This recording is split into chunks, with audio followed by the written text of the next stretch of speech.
G'day, how we going?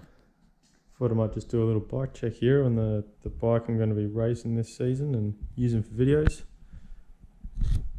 So it's basically a 2019 Specialized Stumpjumper Evo. It's an S2 size, which is somewhere in between the medium and large, which is perfect for me. I'm 5'8", 172 centimeters.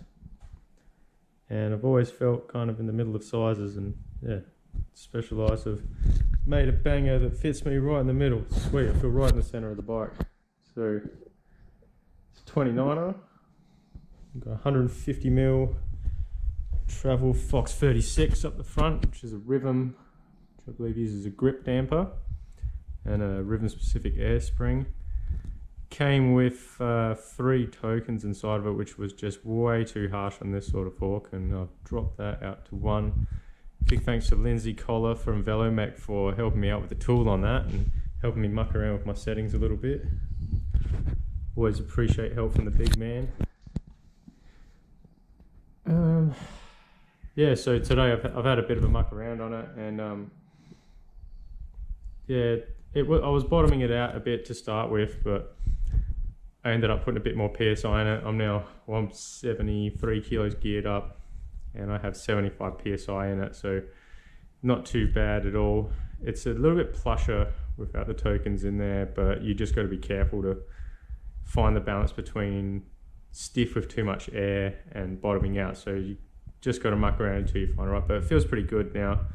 Excited to get a shot quiz on there and see what I can do.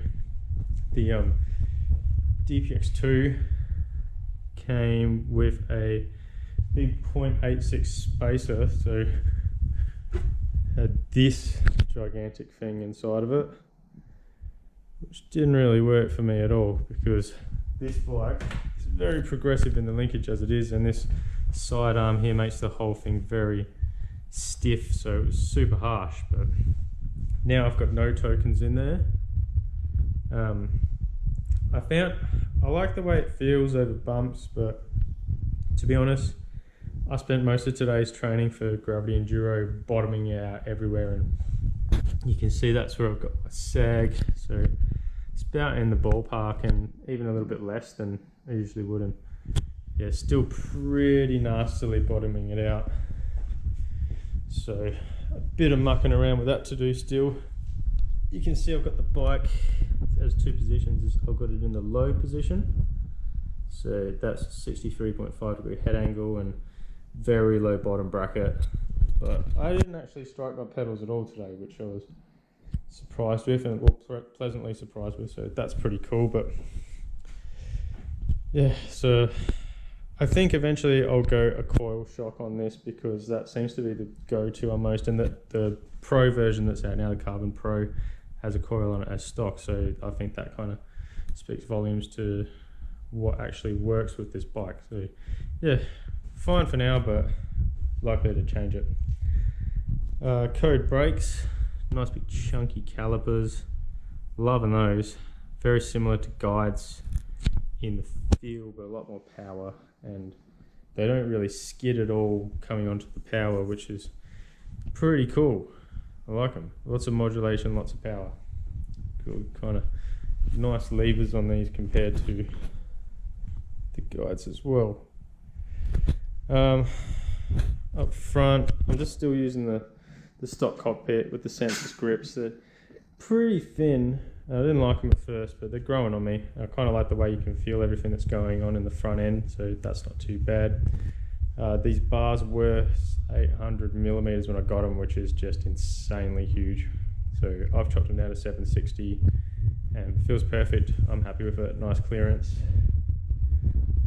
X-Fusion Manic Dropper Post is a pleasant surprise. I kind of didn't expect a lot from it, but it is probably the most buttery smooth post I've ever used, and it seems pretty simple to service, and you can get replacement cartridges apparently, so yeah, pretty stoked about that. The bike has an aluminium frame, which you can see, it's kind of a brushed finish, has a satin clear coat on it, which looks pretty cool, and the only real logos are, you've got the old Specialized S on the front, and I actually don't know what this stands for, but it's got the size there and some sort of writing, kind of cool. Got stickers and stuff all over it. I've got the old school Geezer mudguard on it at the moment from 2017, which is kind of a bit of a throwback.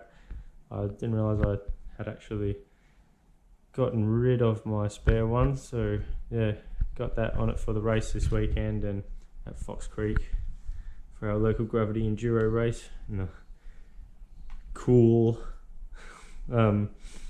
green zip ties, which I'm gonna have to go pretty soon, but yeah, it's all I had lying around.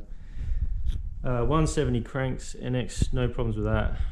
Probably I think the chain ring's a bit small because this is a 32 and we've got NX Eagle, which is a 12-speed, but it's got 11 tooth smallest cogs. So being somebody who trains legs quite a lot, I tend to get to the end of that pretty easily. So I'll be looking to go up soon. But the drivetrain itself, fairly happy with it so far. Pretty crisp shifting. I've had a few things come loose with the derailleur, but I figure it's just because of torquing from the factory or where it was built and that kind of stuff. But other than that, so far so good. The wheels are pretty heavy. I think there'll be ones to go pretty soon.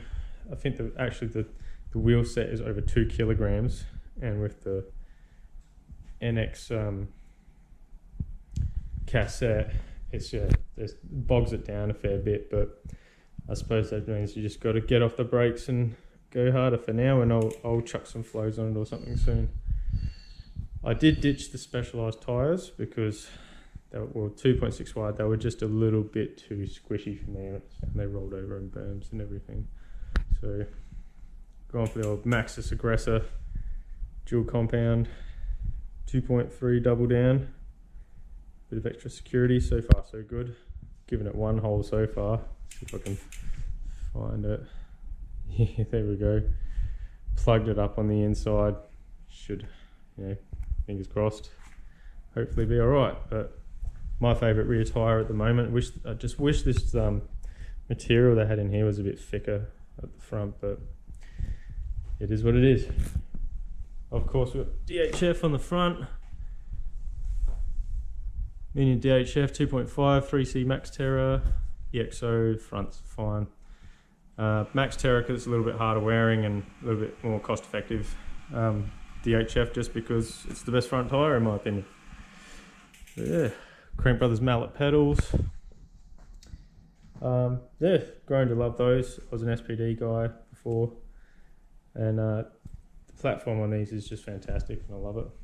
But yeah, so as far as my experience on the bike so far, I've had it for about 2 weeks and the fit's just amazing. It just absolutely plows over everything. I feel right in the middle of the bike. It's like not too long, not too short, slack head angle. I had it in the high position to start with and it was a great trail bike, climbed really well.